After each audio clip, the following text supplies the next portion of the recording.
Bonjour. Je suis enchantée de vous retrouver sur cette nouvelle capsule. Aujourd'hui, nous allons parler de l'image de soi, qui est l'un des 3 piliers de l'estime de soi avec l'amour de soi et la confiance en soi.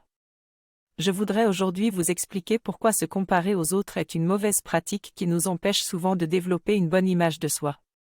Cela crée un ressentiment interne et une envie de compétition par rapport aux autres, qui peut souvent se transformer en jalousie.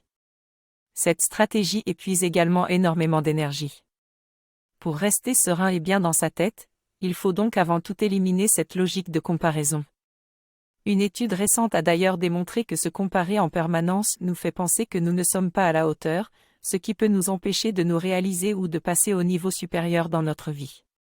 Pour éviter ce sentiment de manque, il est important de ne pas tomber dans le cercle vicieux de la comparaison permanente aux autres.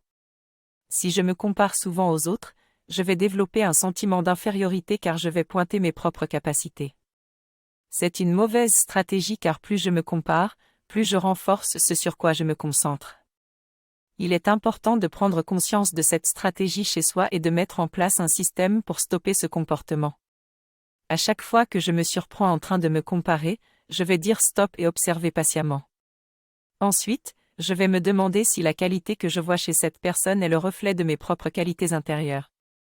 Je dois comprendre que je projette chez les autres ce qui est latent chez moi et que je peux développer ces compétences.